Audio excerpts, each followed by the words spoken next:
Good afternoon. Good afternoon. I just finished watching the rest of that Diddy documentary, and yeah, that nigga's cooked. That nigga's definitely cooked. You know what I'm saying? I don't know. I don't see no way he's bouncing back. For one, um, great documentary by 50 Cent, by the way. You know what I'm saying? 50 for some reason is just it's been so crazy. You can't take down 50 right now. You really need a whole army. You need all types of things. They don't think anything gonna take 50 down. That's the king of New York right now, man. I can't, deny it. You know what I'm saying? Jay-Z going through his bullshit. Diddy going through his bullshit. I don't see nobody else right now that's really running shit. You know what I'm saying? Like it's just crazy how things is, has happened in the last couple years, because we thought 50 was gonna have a downfall. But 50 looking like the one going to pop out and be the victor out of all this New York talk as far as who's the king. So let's start with episode one. Episode one, it was good. It was really good. Pretty much gave you the backstory of why Diddy is the way he is. Starts from his upbringing. Dad was in the streets, drug man. Mother, same thing. And pretty much showed you why he started the parties. You know what I'm saying? It started from a young age.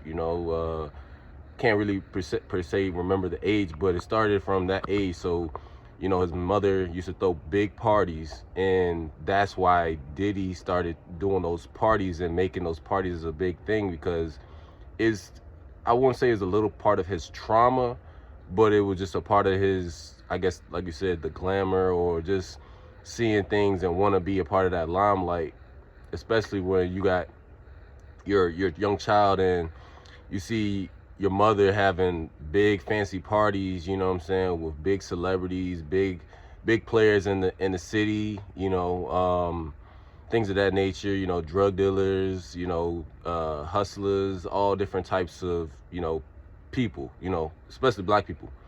So it started with there, and then also I kind of got that's when he kind of started to get his love for the stage, because I remember in one part they were saying they had a stage and they kept telling Diddy, and I guess either one of his friends, hey, get on stage, do that dance, and he would dance or whatever. So that's where that part really started, and it just kind of looked like it was a lot of parts that things that I didn't know.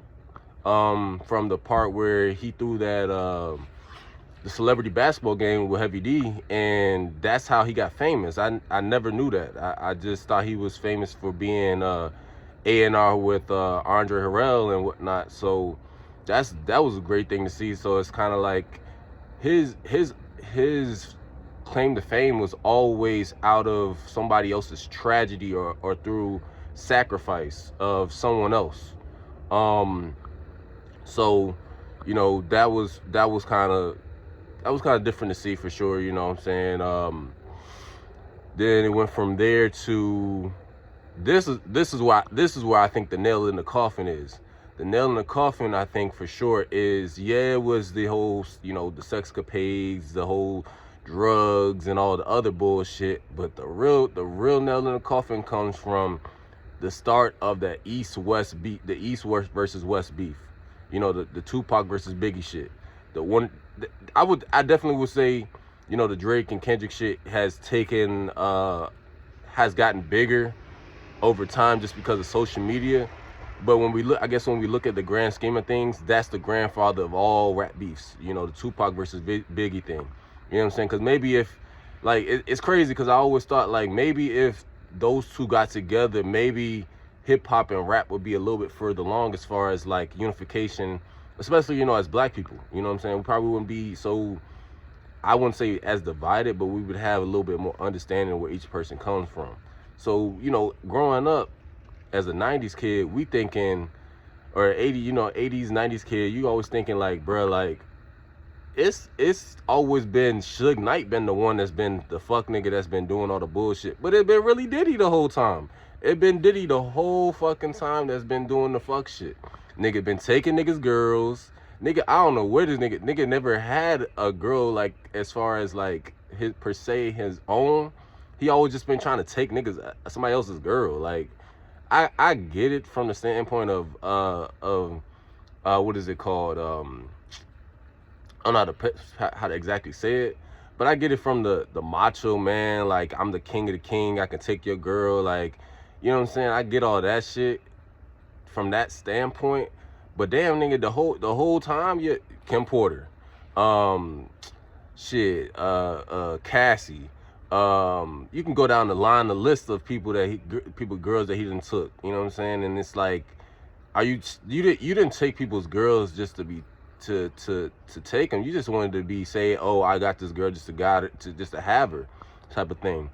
But yeah, it's kind of been just a lot of crazy shit with this guy Diddy, like, you know, and it's like when you look at the whole East versus West thing, Tupac was really trying to fuck with Biggie his mans, you know what I'm saying? And I kind of got the energy. It was like I didn't really think that Tupac really said he was really not fucking with Biggie as far as like the whole situation. I think it was just a he say she say shit, and one nigga talking into Biggie ear telling him, yeah, like, yeah, don't fuck with them niggas, you know what I'm saying? Like them niggas is, you know what I'm saying? Like some bum ass niggas, like the niggas trying to come for your fame, nigga, you that nigga, da da da, like trying to make it look like it's only one, pretty much being envious. It's like, alright, if I got two homies and one of my homies like pretty much saying, hey, yo, like, bruh, that nigga right there, nah, don't fuck with that nigga. You know what I'm saying? You my mans and shit. Like, bruh, we could all be cool. You know what I'm saying? Like, what the fuck? You ain't my girl.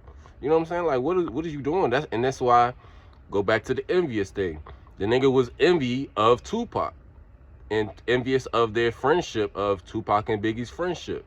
And people love Tupac and Biggie, you know what I'm saying, down. That's like a lot of people's, you know, goats, you know what I'm saying? Like, shit, I went bald because I seen the fucking All Eyes on Me, you know what I'm saying? So it is what it is, but like that shit gonna rub a lot of motherfuckers, like that gonna rob a lot of motherfuckers wrong, especially with that situation, because the nigga pretty much, not to go into everything, but the nigga pretty much orchestrated everything.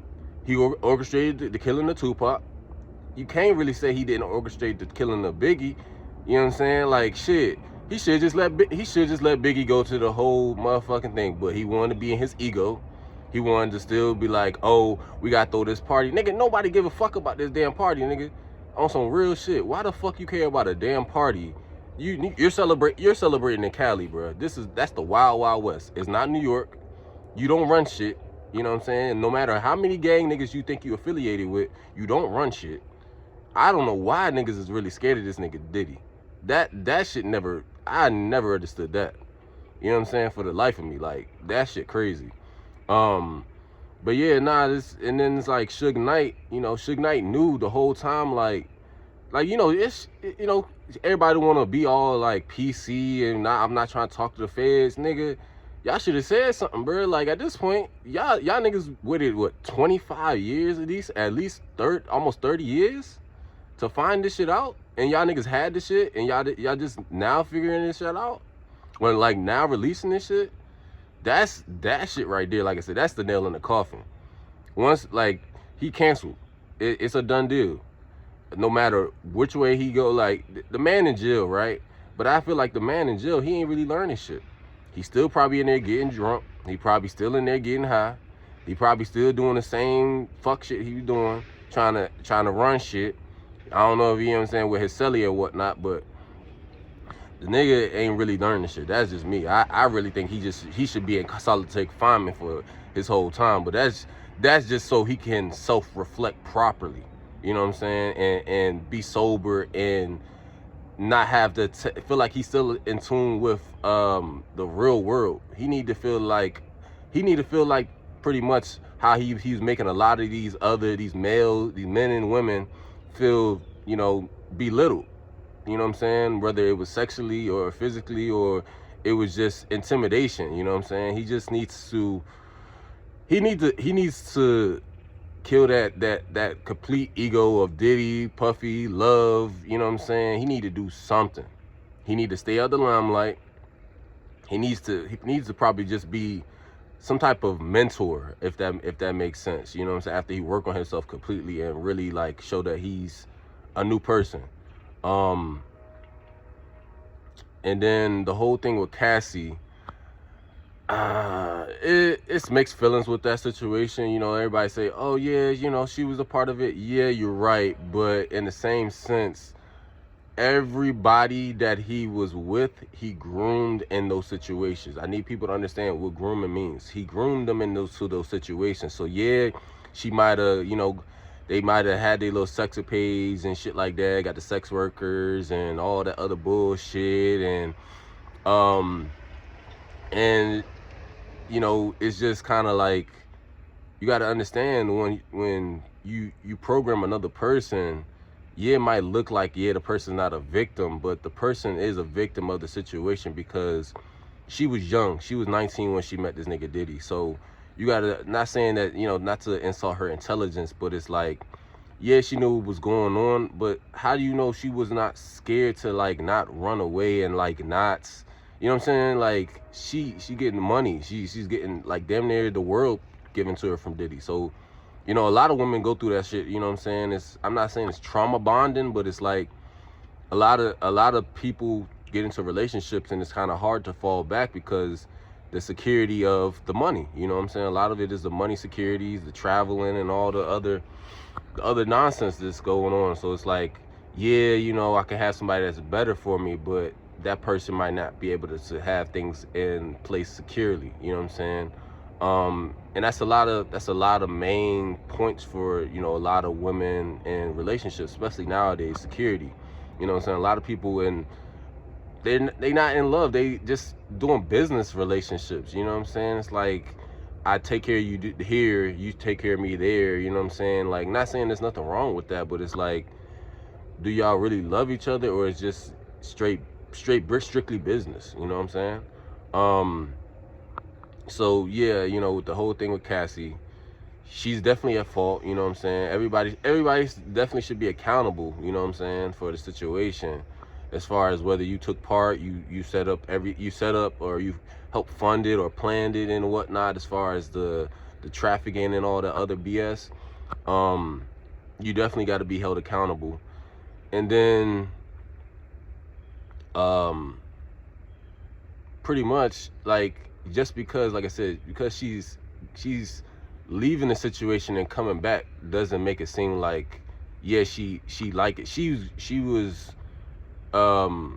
pretty much groomed into abusive relationship, and that's pretty much I'm not gonna say that's why she had cut her hair short, but a lot of times people don't realize when women cut their hair short, it's because they're going through a lot of stress. And cutting the hair, even for men as well, it cuts that weight off of your shoulders, as far as like NLE Chopper cut his dreads, right? He cut his dreads because it cut the weight of the old you know what I'm saying, that you were dealing with. So yeah, she left, she came back, and then Diddy did his whole thing, but it's just like, he knew how to get her back. You know what I'm saying? Diddy didn't have to take her back, but he knew that he always knew that he could have her back. You know what I'm saying? And I wanted them to also, they didn't speak on the whole situation with, I guess, Cassie's husband. In that whole situation, I guess he was the trainer that Diddy hired or whatnot. And yeah, so they didn't talk about that situation. What else? And then the whole thing with, with the women coming out and people's just kind of pushing shit to the side. It's like, yo, like, we got to stop that. Like, if there's a situation there, we can't just push it to the side because the person who hired us is paying our bills. We got to keep it a real, you know what I'm saying, have some morals when it comes to certain things, as far as when it comes to that, So it's like, I mean, like, yeah, and especially, it's not just men, it's not just women, it's men as well. Like, if somebody is saying like, hey, somebody's being sexually assaulted, we shouldn't just push it to the side and be like, yeah, damn, you know what I'm saying? Because you don't know, some people might be just intimidated from the situation of, a lot of people have fear of death, you know what I'm saying? So when like especially in the documentary, one of the women were saying that Diddy found out that she had some type of connection to Suge. Not saying that she was going to do anything to Diddy, and that was, I wouldn't say that was his not his publicist. What is it? Pretty much his assistant. He found out and he threatened her life. So y'all gotta realize, like, it's, you know what I'm saying, certain people are definitely just scared of the unknown of dying, you know what I'm saying, not being here anymore, as far as when it comes to types of situations, especially when you know, threaten people's families, their likelihoods, you know what I'm saying, how people move. Especially, not saying that people are all innocent, but it's just like when you do certain things of that nature, people just don't know how to move, and it's kind of like a fight or flight move at that time. So it's kind of like you just gotta, not saying you gotta go with the flow, but you really just gotta, okay, you look at your enemy and you say, okay, I see how you are now, so now I have to maneuver a little differently and figure out my exit plan out. You know what I'm saying? Not saying you gotta expose shit. A lot of things had to be spoken of earlier, you know what I'm saying, and had to be taken serious a lot earlier. But yeah, this guy, people, if I can't really, if you say that, yo, so the main argument I would push for Diddy would be, what was Diddy doing beforehand all these tapes and all this shit came out? Because from 91 to 2025, 2024, it seemed like, not saying money can buy you anything, get you out of it. Seemed like once you have a certain type of money, like, regardless you black, white, you know what I'm saying, you can maneuver. But it's like once you step to those dudes, you know what I'm saying, or you step to them people, when you try to seem like, oh, you bigger than the program, nah, nigga, we gotta check you, you know what I'm saying, now we gotta whip you, we gotta show you, like, you're not a part of the program, you know what I'm saying. We can see that as far as with Jay-Z, we can see that as far as with, you know, Michael Jackson, Prince, the list goes down the line. I mean, I'm not gonna, you know, get back into the spill of things, but the list just goes down the line, you know what I'm saying. Once you show, especially Kanye, once you show that, you know, you still not that you need the system, but you're a part of the system, and you show that, oh, you're bigger than, once you show that you show your black godliness, you know what I'm saying, they have to knock that down, because in their eyes, the black man can't be God. You know what I'm saying? They're not gonna tell you all that, but black man can't be God. You know what I'm saying? Black woman can't be God. You know what I'm saying? So that's why I really want to understand what was going on beforehand. You know what I'm saying? Like, cause it has to be something for, you know, for all these tapes and all this shit to go down. Because if you have like multiple situations where it's the same person getting to the same type of violence offense, people dying, you know what I'm saying, like same type of tragedies, and there's no type of house arrest, no anything of that nature, it gotta, you know, your ears kind of gotta go up at that point. You know what I'm saying? Who do you know? Who do you deal with? You know what I'm saying? Like, excuse me. So, like, just, you kind of gotta side eye kind of some types of shit like that, you know what I'm saying? For a simple fact is, it's, yeah, Diddy's a monster, you know what I'm saying? But it's also who taught him this behavior, because yeah, you could say his mother taught him this behavior, but all this other shit it's not just, it's industry shit at play as well, you know what I'm saying? It's a lot of overly sexualized natures, if you will, you know what I'm saying? So it's like people don't really understand, as far as like with all these people doing all these crazy sex shit, it's the overstimulation of your sexual, you know what I'm saying, not gonna say your sexual chakra, but your animal instinct is not really disciplined, you know what I'm saying? Like, you shouldn't have to be doing all this extra shit for stimulation sexually, you know what I'm saying? And I'm not saying that you can't be a freak, but it's like certain shit should not be done, you know what I'm saying? Certain shit should not be played with. You should not be getting into certain types of shit. You know what I'm saying? So you got to definitely understand how to cultivate that sexual energy properly, and that's what happened with Diddy. He wasn't having his sexual energy cultivated properly. It was all deviated. You know what I'm saying? It was not like he took the sexual energy and he did something completely positive. He made it look very positive, like when he started changing his name from Sean Combs to Diddy to Puffy to Brother Love, you know, things of that nature. But that was kind of like Dirk when he tried to, you know, switch his shit to, oh yeah, I'm about peace, I'm about Muslims and all these things of that nature, because it's like you try to change your situation. Like even with Lil Baby changed his 4PF shit to some other bullshit because investigations. You know what I'm saying? When them investigations, when them boys come after you, you got to move a little differently. You know what I'm saying? So it's like y'all niggas been pushing, you know what I'm saying, killing of, other black people, black on black crime and all that stuff. And not saying y'all the main reason, the industry pushed this shit. They love that the romanticism of, Black Death, for some reason.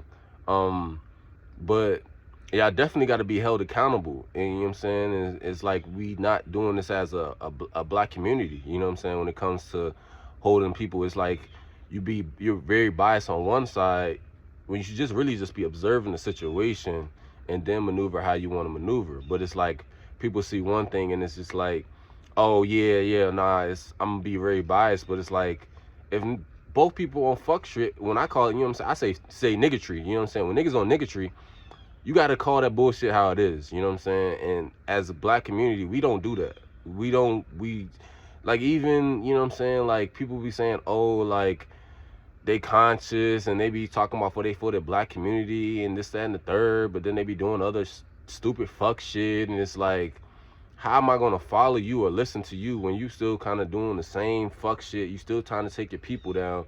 You're not really doing nothing to progress the community forward. You know what I'm saying? It's still divisive. You know what I'm saying? It's still divisive. So it's like, what are you really doing? Is it for you or is it for the people? You know what I'm saying? So that's all I got today. You know what I'm saying? Y'all have a great day. Take it easy. You know what I'm saying? Stay cool.